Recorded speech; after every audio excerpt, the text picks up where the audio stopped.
for the Realm trilogy is the final book in the Eastern Faraway Adventures by Midnight Tower. Hello and welcome to Midnight Tower's 10th epic Kickstarter featuring a new book called Battle for the Realm. In 2019 we started writing these books that turned into the Eastern Faraway Adventure series. But we need your help to complete the campaign. Support the Kickstarter!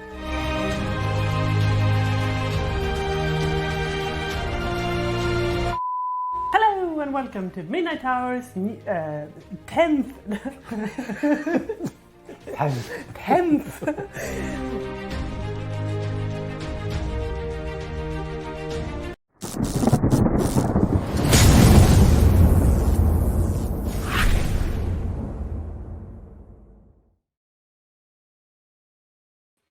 Hello, everybody!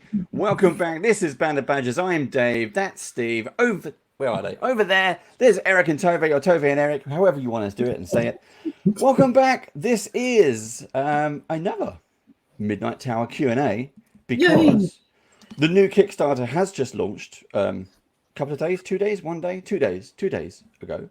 2 days. And I was just checking the sound was working. I'm talking too long. And so it's 2 days. We're 2 days in. You've already hit target. We are going to get the book.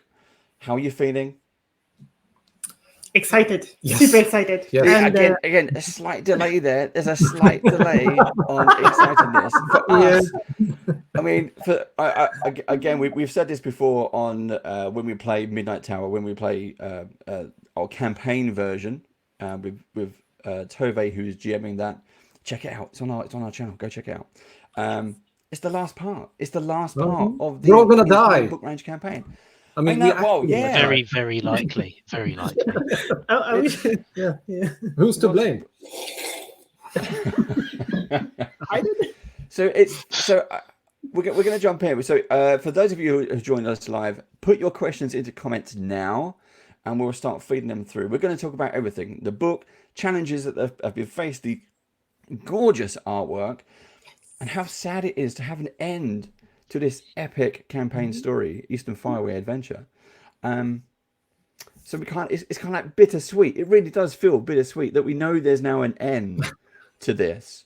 And even before we went on air, Tove's laughing like, yeah, it's the end. It's great. It's great. It's like, yeah, but no, it can't end. We've got to come back again. It's not the last thing from Midnight Tower, but it is really going to tie in the whole campaign. So Steve and his undead dwarf is to blame.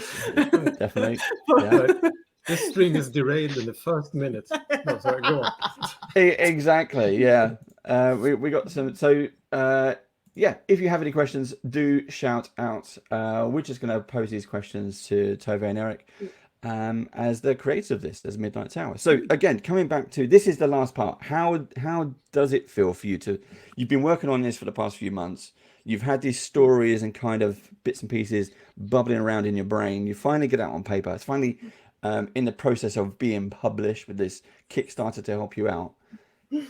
How does it feel from your point of view to actually write this story? Yeah. Really? I think for my part, I'm sort of I like sort of finishing things, and I like sort of storytelling where you get the whole sort of the full circle, and I think that these adventures are really sort of like it begins in so here's spoilers alert, but mild spoilers. So it begins in this sort of small tavern village, and you're in the wilderness, and then in book 2 you continue to Winterhold, and you get to fight the drows. Book 3 is Rise of the Ice Dragons, dragons, and that's when it's sort of the full story. It kind of begins previously because I'm breadcrumbing into that story. But that's when you really sort of get hold of these orb stones. And then book 4 is Prophecy of Nine Omens, where you get to sort of set sail and do all kinds of swashbuckling adventures and this huge fight in the end. And book 4, Prophecy of Nine Omens, it had that sort of sailing on into the horizon feeling. But I always knew that I wanted to write the final book, and this is the final book. The whole campaign is going to be 800 pages, so I think like finishing it's going to be a relief to some extent, and also a little bit sad, but it's like the final sort of 20 minutes in Lord of the Rings. You know it's going to end, and it has to. So, and when we play tested it, I really had that sort of like, oh wow, because we played it for so long, obviously with other adventures in between. But it had that sort of nice sort of a closure, sort of like, oh, it's coming together, and it is the end. So yeah, I'm very excited for it to end, and yeah, it's going to be a bittersweet thing, moment sort of. What do you think? I just want more. Yeah, well, it's straight away, isn't it? It's straight into what's going to come. So without trying, we know that if anyone is seeing some of the promos for the Kickstarter, you've kind of various locations, I'm assuming, where this campaign is going. Do you want to quickly cover those now? But we'll go into more depth. We're just getting warmed up, folks. So we're going to more depth into each one. But what do you want to? These are some big locations. Yes. Yeah. Should I go? Yes, go. So yes, the idea is taking the characters on a really wild ride. So they need to succeed with various quests in the 3 different other planes. So we've got Feywild, we've got Shadowfell, and the Abyss. Yeah. So But not in that order. No, not necessarily in that order. So there's no rest for the wicked, and literally, because it might be quite stressful for the poor characters, won't be many opportunities to sort of rest and recover. Without going into, well, all 3 are going to be quite different in also the quests that they need to carry out. And I'm very excited for the one in the Abyss, because it's part of that one it's quite surprising. We were certainly surprised as the test play. And we had by far the wildest encounter there. Safe to say. So close to dying. So close to dying. Again. So yeah. And I look forward to that, because now you actually get sort of, when I write the adventure for the group, it tends to be very sort of scattered, sort of, and that's why I play tested.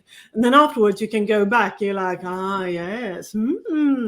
So we'll have this Maris demon, and now we're going to add like legendary actions and actions, and I'm super excited to write about it. So to get it down on paper, not just sort of like, my scribbles at sort of like, poison kind of stuff, so yeah, I think it's going to be very exciting. And like you said, it's 3 different sort of adventure. So you start by going to Shadowfell, which is gloomy and kind of gothic and all of that, and then you have Feywild in between, which is a little bit brighter but my Feywild is much more sort of Brother Grimm's type of Feywild. So it's not just like butterflies. A little bit dark.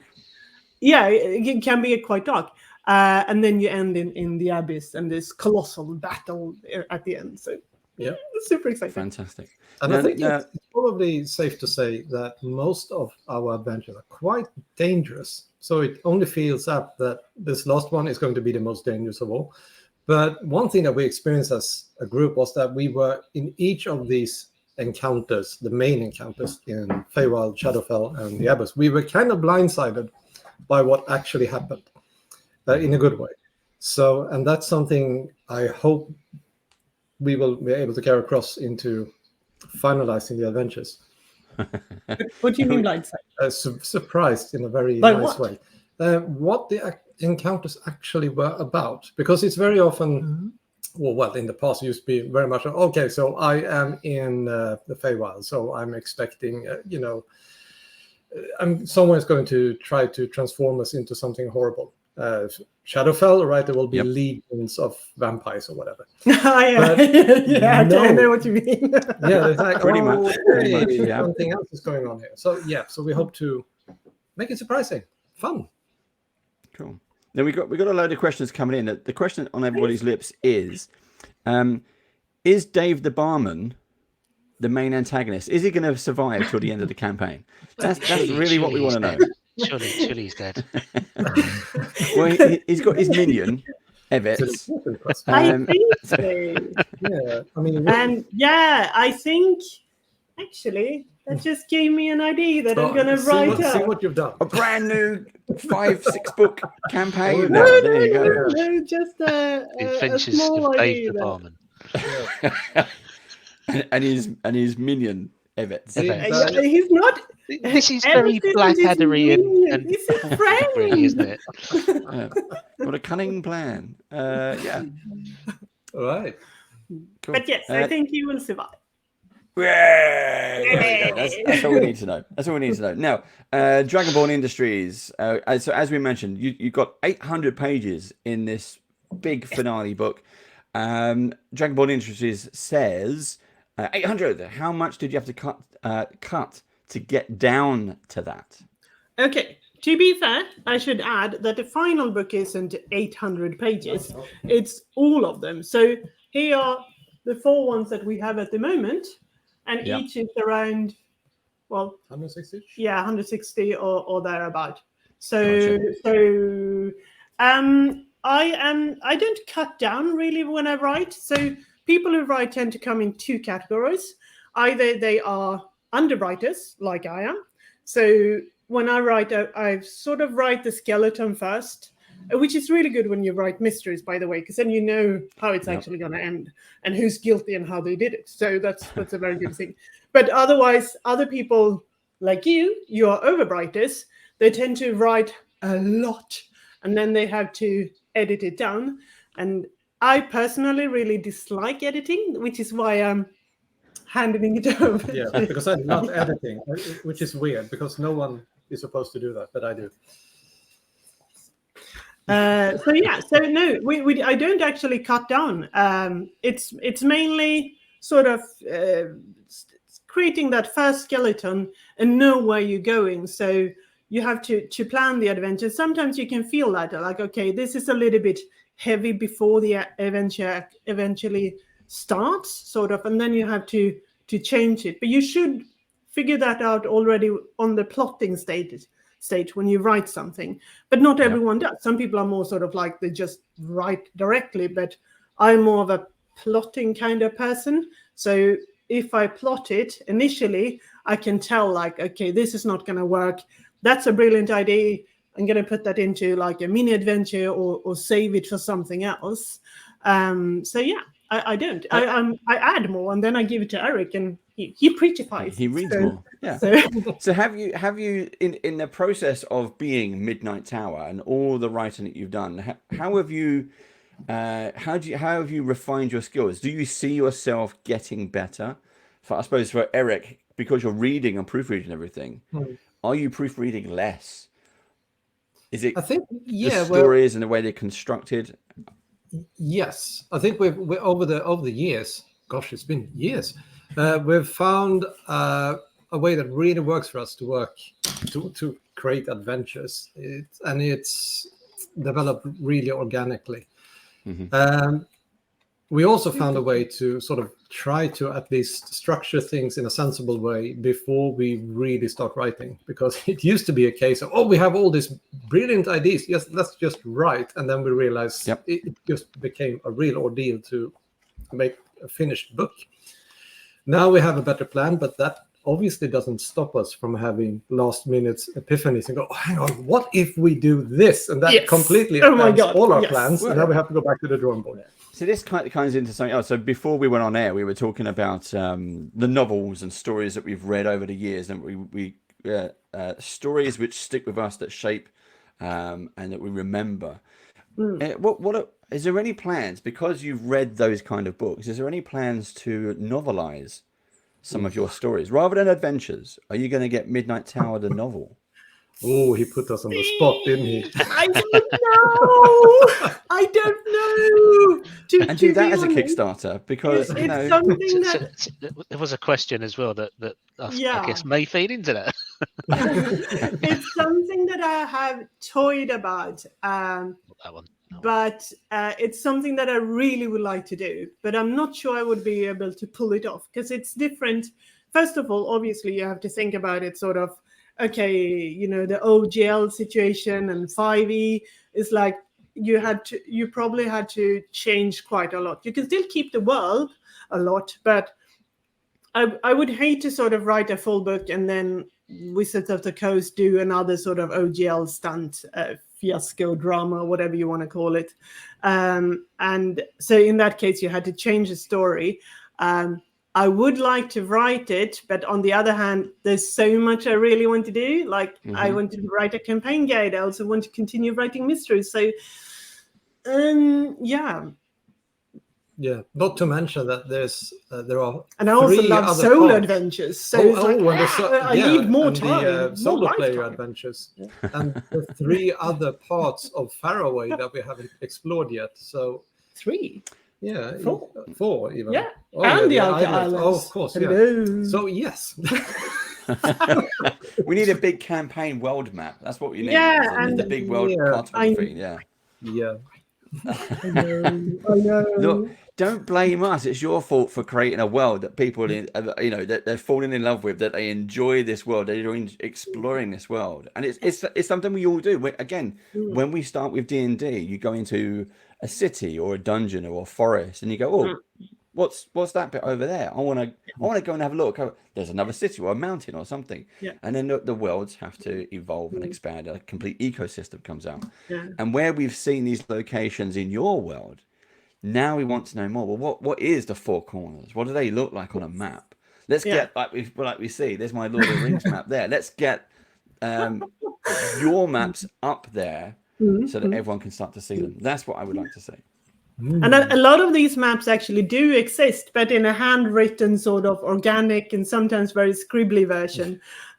Because we have, it's like I mentioned before, we played for several years in Northern Faraway. We've been to Eastern Faraway, obviously quite a lot, but also Western Faraway. We haven't really been much in the southern part. Nope. And not the outer islands. But I think definitely a campaign guide, because it's actually quite a few people who sort of like, and when is the campaign guide coming? And I'm like, do you want that? 'Cause I would love to write that, because then you can actually sort of add all of these adventure seeds and cool ideas and things that I have in my head that I really would like to get down on paper. And if people are interested, I'd like to write that. But that would be a very large task. So, I mean, writing a book on 160 pages is quite a daunting task as well. But yeah. So we'll see. Good. We've got we've also, so Tove and Eric have also shared some artwork which you may have seen on the Kickstarter campaign. I've already backed the campaign, by the way, so Thank you. I highly recommend you to jump on. And there's also you've done it for the past few books, the collector's edition. Yes. Is there a limit on those? Yes. Have they sold out yet? No. Nope. They tend to sort of trickle along over their campaign and then snatch, they're gone. And then they all get snapped up at the end. Yeah, and this time we obviously have a couple of really amazing dies. Yeah. Handmade dies, sharp-edged. Yeah. Just gonna drop that in from someone who's insanely talented when it comes to making dice. We'll be. And you can shout them out. It's fine. You can shout them out. Industries. No, they are truly beautiful. Yeah. And we are very lucky and privileged to have them on board. And then we also have Lulu Creation, who's gonna sew some lovely dice bags. Where is it? I cleaned. Oh, it's over there. She makes handmade dice bags from Cornwall. And she kindly gave me this one. So I was we need to collaborate, obviously. I should add in for the collector's edition, it's not going to have strawberries. This is mine. It's going to have some sort of like velvet and runes or stars or magic or something like that. But something like this. Also handmade. We work with a fantastic leather maker, called CV Creation or something like that. I don't remember, which I should know. She makes handmade bookmarks, and then you get the books with 2 different covers to choose from, hand signed by us and numbered. Mastered, polished, and ready for molding. Just kidding. Ooh, exciting. And then some sort of battle map that I haven't really figured out what that's going to look like, and a poster. Did I forget anything? I think that's it. Yeah. Awesome. It's more and more and more. Again, the stuff that you have to design, create, produce, and then get manufactured is stunning. And we pack everything in our kitchen as well. So that's why we have a limit for 50. Get some bacon, get some eggs. Who knows? Packet of biscuits in there. Who knows what you might open? Because I remember at one point, we have a very small cat. And once when we packed all the boxes, we couldn't find the cat. We're like, is she in one of the boxes? A moment of terror that we have because our children help us. So you never know. Then we've got some artwork. I'll put that back up on the screen so we can have a proper look. There we go. So who's been doing this artwork for you? That is the artist Alena Milare, who has been drawing lots and lots of artwork for us. And as with our dice bag crafters and dice makers and everything that's handmade, we are super lucky to work with Alena because she uses some kind of telepathy to be able to interpret our completely chaotic descriptions. We just send off lots of words and random images, and she sends back magic.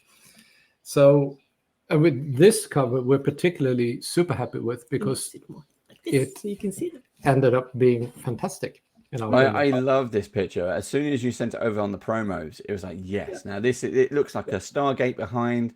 You've got the 3 things, 3 winged things. So you've got the Shadowfell, I've forgotten it. The Abyss and the other one. The Fae. The Fae. And it just looks stunning. And then you've got just a party of 4 holding back the tide. That is stunning. Yeah, I was super excited with this one. So, and she's a person who does all the NPC portraits as well. So I do quite a lot of the artwork as well. But like I'm really bad at drawing people. It's like I don't do humans or people really. So not in real life anyway. But yeah, so she's amazing at that. I was going to say, as Dragonborn Industries points out, where's Vic? Yeah, where's is this he's standing here behind our portraits. So these 4 creatures, these 4 adventures, they have shown up in our adventures over and over. You tend to see them a little bit from a distance, and then eventually, I think they have sort of turned into you often see them from the back, so you don't actually know who they are. So yeah, you can add your own character if you think that one of them looks like Vix. It could be Vix, So I like the sort of old school fantasy covers where you see the heroes with swords and a cloak or a shield or something facing a monster, like very R.L. Salvatore like sort of. So that's it. I love the fact there's a little hidden detail there, which is just above the T on the it looks to be a hawk or an eagle. So I'm assuming that's the ranger's companion there. Could be. Could be. I like that. Again, little details, but this is the wraparound cover on the book. Absolutely stunning. So there we go. There's the Feywild. A typical witch. That's also Alena who's drawn that. It's just make us a cool witch with an apple, and this is what it's just phenomenal. We do write a little more than that, but it's I sent plenty of information about it. Yeah, but usually it's like that's Vivica, by the way, one of the 3 witches. Oh yes, yeah. No, I remember. She's not evil. You might think so, but she's not. I'm not convinced yet. She's my great grandmother's character. Oh my goodness! My character. Yes, of course. Yeah, this is Tove's character's relative in our other campaign. I forgot, but yes. So Alena can draw, as you can say, everything. Thank you, Chris. Yep, Chris Abbott 91. Congratulations. Yeah, thank you. That's kind. It's very kind. So we haven't obviously commissioned all of the artwork. This is a book that is sort of in the making. So we have ordered, we have commissioned some of the artwork from Alena, but I also like to give a shout out for the other artists who we can't unfortunately share the art because they haven't drawn it yet. But now when we are funded, they hopefully they will. Yeah. So Daniel Kvanitska, he tends to do this lovely concept art, full spread. If you have watched the Hunter's Full Moon Twitch or on YouTube, he's the one who did this amazing picture of Buckbridge, where the adventure is. So, and then we have Jana Sofia Art. She's done quite a few of the magical items in some of the books. For example, Unexpected Wedding Invitation. She did The Ring. She's done several others. And then we have Toby Lancaster from Dark Realms Map. He hand draws his map, so no artificial art here. He actually hand draws them. Ink them, and then painstakingly paint all of them. And he's done several maps for us. Shieldsburg Castle, to mention one of them. He's amazing. So that, and then we have Chernik. Yes. Our latest artist who we sank our claws in. He's done quite a few smaller illustrations, and we hope to get him on board to do more art for us in the future. Yes, he's also amazing. And Bookwormling. Who does the custom character sheets, which are beautiful. Yes, absolutely stunning. I mean, even in Hunter's Full Moon, there's beautiful ones at the back. It is stunning. We've got let's check out some more artwork as well that you dropped in. There's a Shadowfell. I love this. This is just amazing. The armor with those screaming faces. So again, if you haven't seen it because you're just stuck on the eyes, and then you see the mouth and the hair, and you think, "Wow, that's great." When he takes that off, if they do, but then you look at this armor, there's screaming faces on it. It is beautiful, and just a hint at the castle beyond. Do we get to visit the castle? Is that a location that we can? Yeah, there we go. That's cool. Yeah, you get to visit it, and it might be familiar to people who have played some of our other adventures, because as is the case with Shadowfell, things are they are mirrored there. Twisted representations exist in Shadowfell of things that exist on the material plane, and that's what this castle is all about. So if you played Before the Stroke of Midnight, you will recognize some things. We'll just leave it at that as a little teaser. So, absolutely. Just, again, blown away by it. I'm really excited. Again, this is what I mean about the escalation of this this entire campaign. To put that on your collection, put it on your bookcase, and then you read through. Literally, level 1 newbies rolling into a town. So then you know they're going to end up here. This is just crazy. We have to.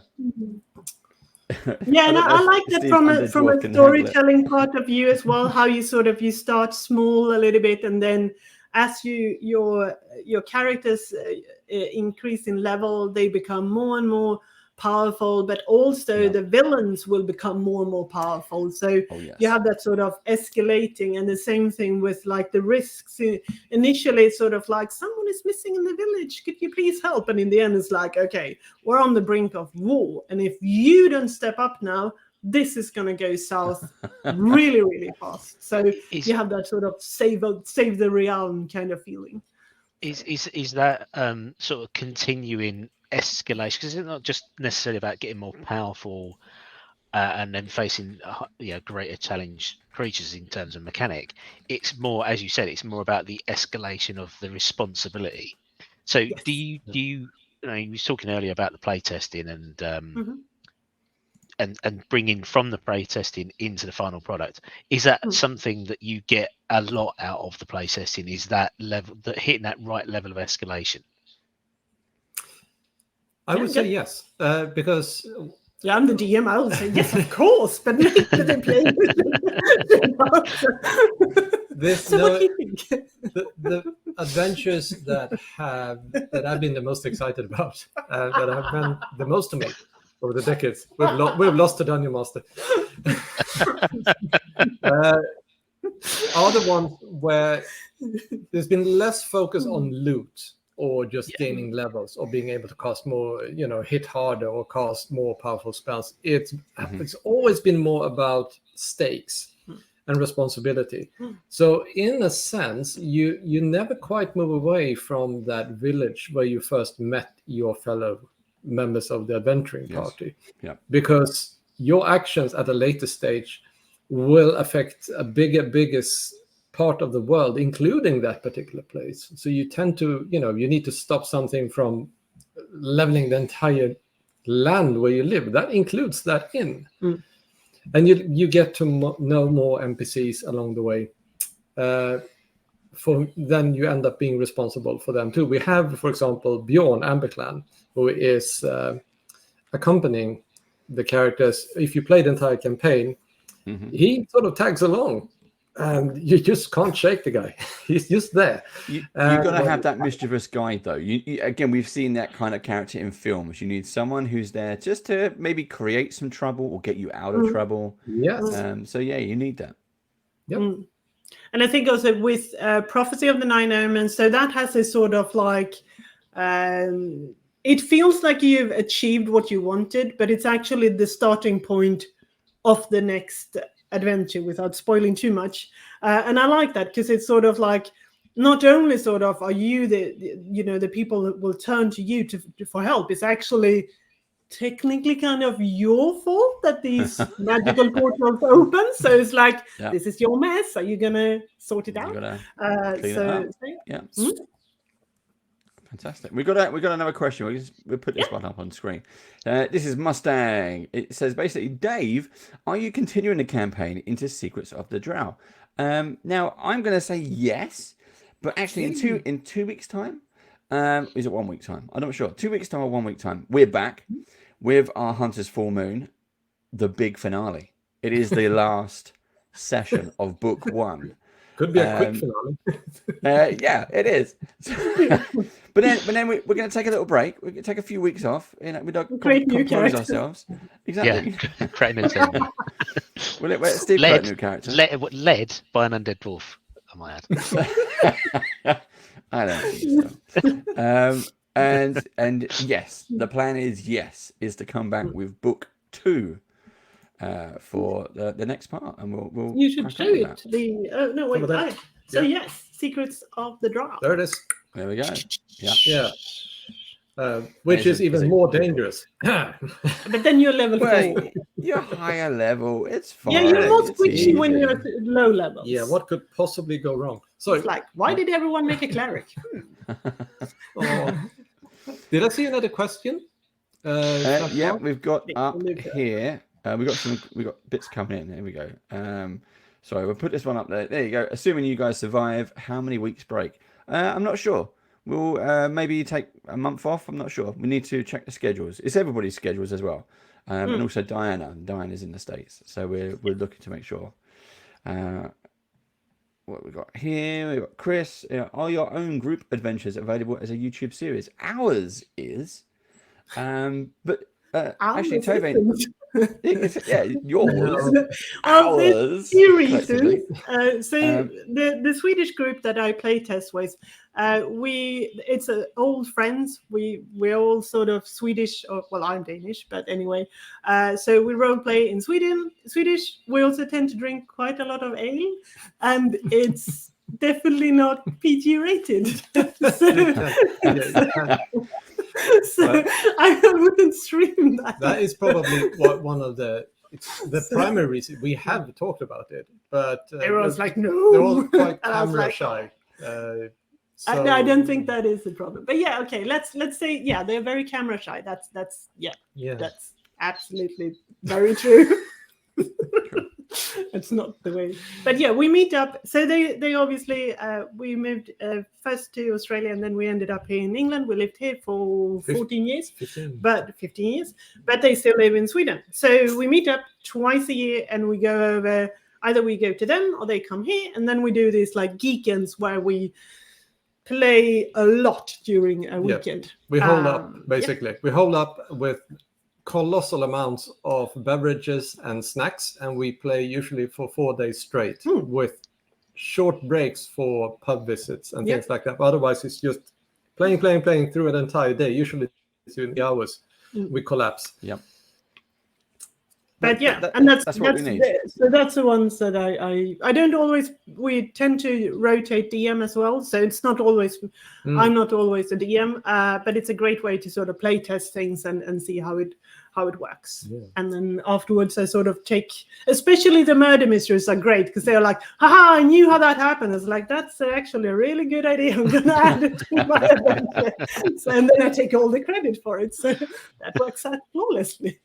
Cool. I'm going to echo that as well because, again, Band of Badgers, for those of you who don't know, Band of Badgers is also a social club here in the UK. We're just South London and South London to Brighton. There we go.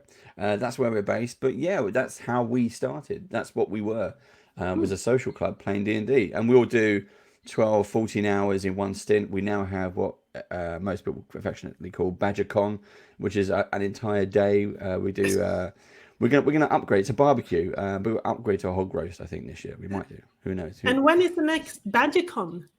I don't know. It's going to be a bank holiday. It might be a bank holiday Sunday in May, but we've got to be careful because there's also UK Games Expo as well. So there's lots of things. We will be at UK Games Expo, but so will lots of other people. Yes, we will be there. So you'll find us all there if you're going. Get some signatures, get some autographs. TOVE and ERIK, get them to sign your books. Around. Yeah, we won't have a table, but if you see us there, by all means, want to have a word, just come up and grab us. ERIK is 2 meters tall. You can't miss me. Right, let's have some, right. So we're talking about the artwork and bits and pieces. Let's go back to that. We got loads of comments still coming in, but let's go back to the artwork. The Abyss. This, wow. What a fallen angel, an archangel, a demon, a devil. Wow. This artwork is whole other next level. This looks incredible. Is this your idea? Did you tell the artist kind of what you wanted? A bit of flavor? What was it? To be honest, this one isn't one that we've commissioned. It's one that it's what do you call it? The stock picture. So some every now and then I find art that I really, really like. And this is something that I would encourage other people if you are writing an adventure, if you're a small creator, or if you just want to publish a small adventure on GM's Guild or something, check out stock art because there's plenty to be had and you don't have to rely on artificial intelligence art and all of those. And I'm not going to get into that. People can make up their own mind. But anyway, so that's what we've always done that because obviously if it's a lot of pages, initially, I didn't have the time or the skills to actually draw everything. So every now and then, if I find something that I really like and I'm like, this would be perfect, that's what we use. And in the end of all of our books, you can check the art and photo credits because we credit everyone. So if you find a picture that you really, really like, you can have a look and see who did it. Cool. So, yeah. And I thought this one really works. This is sort of like this paladin who's gonna I think it's a character who will come and save the realm. It feels like it could be a player character. Maybe it's your character for Secrets of the Dragon. If you're the next one. The next one. Exactly. Steve's next character. What about this one? I don't need one. So this is a mixture of a little bit of everything. The characters that you see, these are the 4 little characters that tend to sort of pop up in our adventures. And here I place them in front of this magical portal that I think leads to Feywild. Although, to be fair, we all know that the portal to Feywild outside Buckbridge is actually by the White Lady's Lake. So I have to retrofit that somehow. We'll see how that goes. It's in the lake, isn't it? Shh. Oh. No one knows that. This way. It can move. It can move. Yeah, But yeah, portal. we'll see. It's a portable portal. It's Sometimes I seasonal, have to go maybe. through sort of like and check what I've written to make sure that it actually matches up. So yeah, so you don't have like. This is my favourite piece of art. This one. I like this This is too. great. And again, these are the 4 characters, and yeah, you don't really know who they are, and I like the sort of the visual, the sort of they're going into adventure, obviously. Yeah. So yeah. And is it yeah. there's something there at the base of the tree? Is like a face or something? Mm. Mm. Trying to wear Yeah. that's a It's troll come or out. something. Yeah, I was playing around with it quite a lot, sort of like how big do I want this portal to be versus the trees and everything, and I figured out that if I shrunk the characters, it really looks like a really old forest with huge trees. So I like that much better, and then I cropped it a little bit to make it fit into, and then you place the books and the books too. Really nice. Really pretty. So yeah. Cool. Here we go. Here's some more. So there's the book itself. Yes. And you can now see the castle in the background there. That again, we've got lots of mystical symbols, lots of bits and pieces here. Can you allude to anything? Yeah. The symbol is something that I made. So all of the collector's edition tend to have a symbol in front of the cover. And we've had a couple of various sort of like Secrets of the Drow has this spiderweb one. I think Rise of the Ice Dragon has something Norse-like, Nice. and the Prophecy of Nine Omens has this sort of arcane compass-like symbol. So this is one that I made up. I wanted to be quite sort of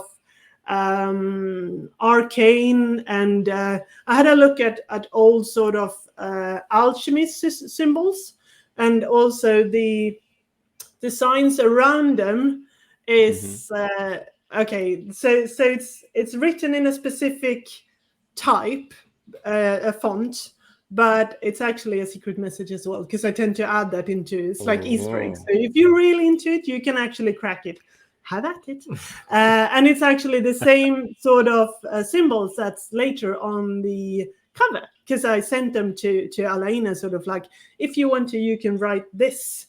And then I gave her the runes for that. Yeah. Nice. Right, so that's written around the portal on Yes, on the exactly. main image. Yeah. I like that. I like that. a lot. Now here is the collector's edition that we were talking about earlier. Again, just for those who weren't here when we were shouting it out, what's the rundown? What's all the goodies they can get for the collector's edition?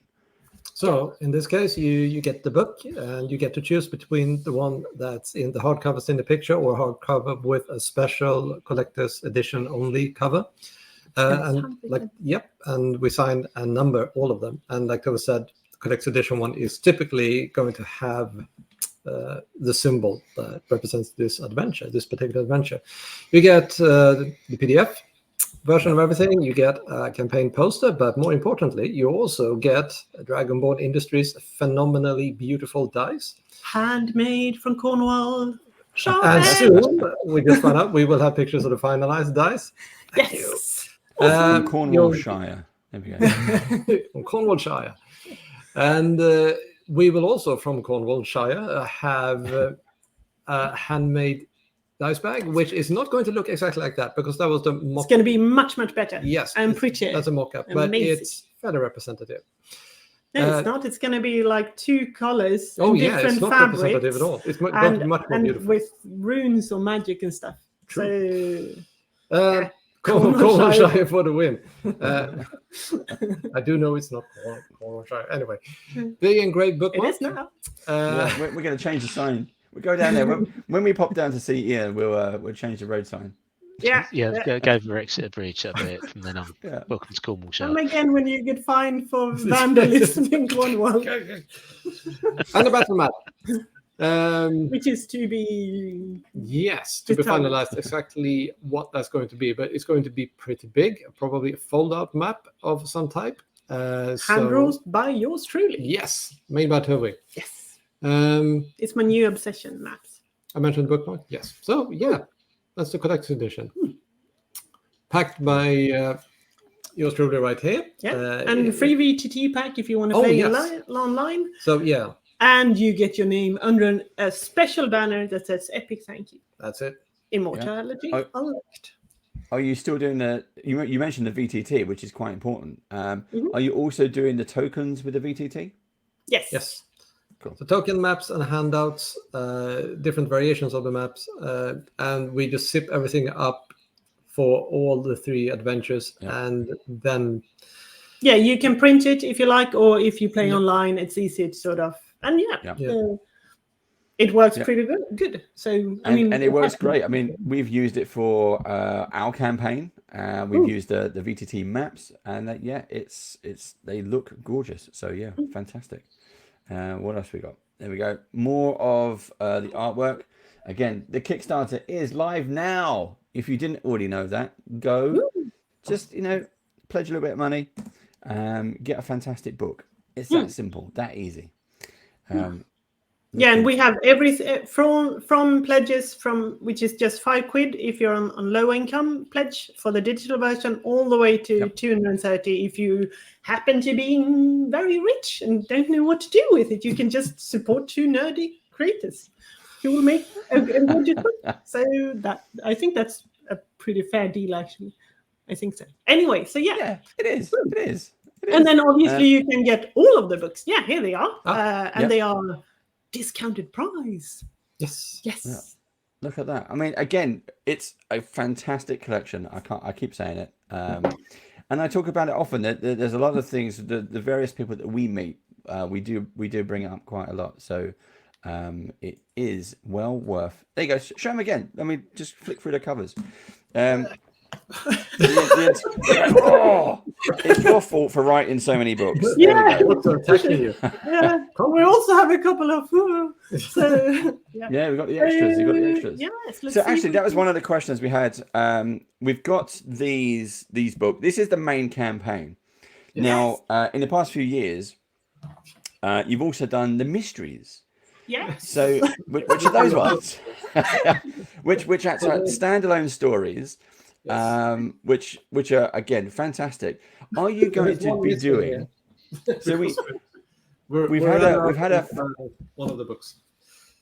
But we've had a few questions about what comes next after this Kickstarter. Now, typically, you've done a few bits and pieces of these mystery books, and these mystery books are different. So we've had they are inspired by different writers. Yep. So after this Kickstarter, I know you want to write a source book. Are we going to get a new mystery? And if we're going to get a new mystery, who is this mystery going to be inspired by? Ooh. Is that secret? It is secret. It is secret. It is secret for now, but I promise that Band of Badgers will be the first to know when we announce it. Ta-da! That's my compromise. So, but that's good compromise. Yeah, we're probably going to write a mystery book towards the either summer or autumn, somewhere there. And I think for the campaign guide, which I know a lot of people really want, and I really want to write it, that's something that I need to work on for a long time. So I'll probably do like 1 or 2 months writing the campaign guide, and then we'll write the mystery. So, and then I'll do a couple of more months on the campaign guide, and then maybe, hopefully, 2025, that's when we'll do the campaign guide. And it's going to be a lot of lore. And I think a lot of locations, a lot of NPCs, and I want it to be practical for the DM so they can sort of drop in, like, this is a smuggler's den, sort of, and you can use it as a sort of small side quest or just into your own campaign. But yeah, we'll see what that's going to be. I don't know entirely, but it's going to be awesome. Yes. I think so. We had a question there about the Cthulhu Lovecraft. Yes. That is what happened to A.V. Ashwood. Yep. And we have recently updated this one with new NPC pictures. Yes. So you actually get to see what they look like. So yeah. Not in this one, but this is an old one. Okay. Is it? Yeah, sure. No, I'm fairly sure. So how many Kickstarters do we think we're going to be releasing this year? Is it 3? Is it 4? Two. Just 2 for 20? 2 or 3. Yeah. Okay. We should do 2. Yeah, to stay sane, but it might be 3. Right. So everybody joining us live, thank you much for your questions so far. We are down to last kind of 5-10 minutes ish. We're going to be ending on time this time. We're not going to kind of run over or anything unless we absolutely have to. We keep on to. We just start getting the dice out. We'll just start playing games. Let's do it. So keep those questions coming. This is it. This is your last few minutes to get that in. There it is. So Mustang just said need to add that via backer kit. It's Kickstarter, not backer kit, but yes. Add that. You can add these extra books in, I believe. Yes. Yes. Add-ons. We use Pledge Manager. We did that for the last one. It's super convenient, and yeah, you can add whatever you want into that. But because this is sort of like the Eastern Faraway Adventure series, a campaign, so we only to not make people super confused, we have all of the add-ons for the Pledge Manager, and then you can add PDFs or books or whatever you want, really. Yeah. Cool. So the mysteries will be available then as well if you want to collect it all. Dragonborn asks, what's been the most exciting part of the process for this finale Kickstarter in the Eastern Faraway campaign? The most exciting part of saying goodbye. Can I say at least what I think? You can reply. Yeah, I think that the most exciting part of the process is what's happening right now, to be honest, because this is when the Kickstarter is live and after Kickstarter too, but especially when it's live.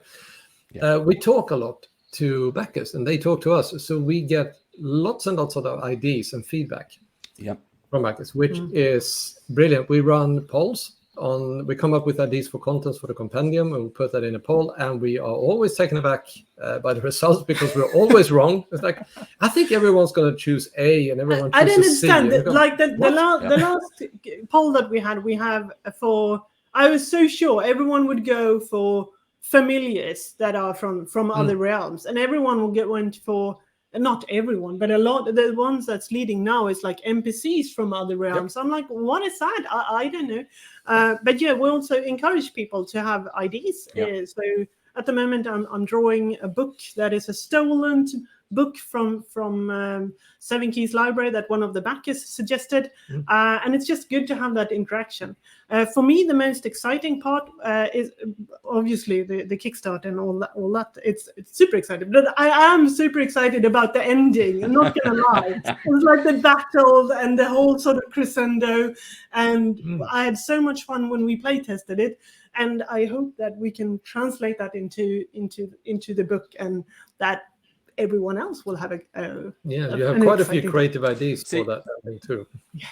Here's the thing is that now I'm imagining this kind of epic campaign where we get to the end. I'm imagining what is the music for this campaign. And then my brain just went, 10 years from now, we could be sitting in the front room watching the cartoon series. You know, we do an entire Critical Role on this. You know, we start seeing this. Like, what are we doing? I was there. And we see Dave the Barman in all his TV glory. Voiced by me. I think so. I think that'd be great. I think that's where we need to be. Right, we are down to we're going to do the last minute, folks. So get your questions in, because we're going to have to wrap up. Steve has to kind of rush off, and we need time for the trailer. We're going to run the trailer again, and all these kind of things. We've answered this kind of already. Advantage. Dice Adventure says a tip about your next project after this one. We've mentioned the campaign guidebook kind of thing. Yes. Possibly mystery. No, well, the next one is a mystery. Yeah. So I already have it. A lot of the NPCs are sort of like, when I go to bed, they go like, "Hello, Toby," and then they start to sort of. Then I have to write it. That's the only way to get them out of my head, which probably sounds a little bit insane. You shouldn't listen to the voices in your head, but I have the same thing. I have to say that's how we ended up with the Great British Brush Off, and that's how we ended up. We have a brand new show this Saturday, so tune in and join us. This Saturday we have a brand new show, and we've managed to keep it mostly top secrets so far. So this Saturday, there has been a few leaks already. There has been a few leaks. It wasn't us. Was not us. No, it definitely wasn't you. No. It may have been me by accident. But, I tend to do that, so that's okay. One of the biggest, most popular questions is, where are we going to visit next? I think that so if we finish this and if I write the campaign guide, I really would like to go to Western Faroe because it has such a sort of interesting background story to it's similar in a way. So Eastern Faroe is divided into this sort of backwild region, which is a more sort of like wilderness area, and then a North Star region, which is up in the mountains. So they're sort of a little bit of a coastline. And Western Faroe has a different sort of division, and it is divided by big wall that I wrote long ago. So it's not stolen from certain authors, and it's not a snow kind of ice wall anyway. But yeah, so it's a country that's very sort of divided into these two separate areas, and they have it's not entirely super. There's a lot of what do you call it, tension between them, and a lot of law. So I would really like to go there. I would like to go to Northern, but that's a lot of snow, and so we'll probably head off west because we mentioned you sort of your in Hammer song at the end of this adventure, and that is just borderline to the western part. So I think we're gonna go west after this, but that's not gonna happen until 2026. Okay, we shall look forward to that very, very much. One last comment to see us as we go bye-byes now. Found a book on Banded Badgers. Yay! Thank you very much for that. Well done, Chris Abbott. How long you watch us perish? Watch Steve die. Barely not died. I've killed 2 people. I'm making death saves, but yeah. But it's exciting. Do check out the stream. It's and thank you so much for Band of Badger for letting me DM and potentially kill everyone. As when I first got in touch, it was all about the books, the stories, look at the books themselves. And when you were kind enough to send one over, it's so well constructed. We ended up getting the whole collection. So absolutely fantastic. And we continue to support you. So that's what we do. Thank you. Thank you. Every single time. Not a problem. Right, we're going to end it there so everybody can see. Bye-bye. But we're going to leave you with the trailer. We're going to leave you with cutscenes. And then that's it. You'll have to come back in 1 or 2 weeks' time, whenever it is. Steve, I haven't got the schedule in front of me.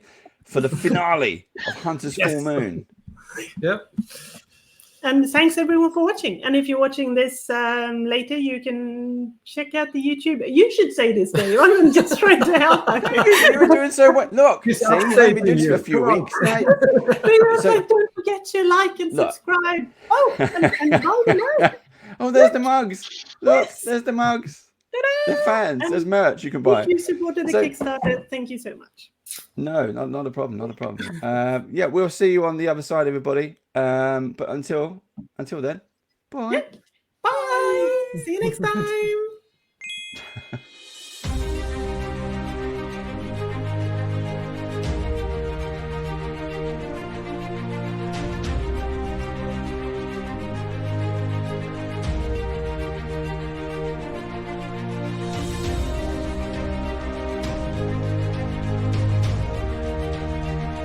Battle for the Realm trilogy is the final book in the Eastern Faroe Adventures by Midnight Tower. Hello and welcome to Midnight Tower's 10th epic Kickstarter featuring a new book called Battle for the Realm. In 2019 we started writing these books that turned into the Eastern Faroe Adventure series. But we need your help to complete the campaign. Support the Kickstarter!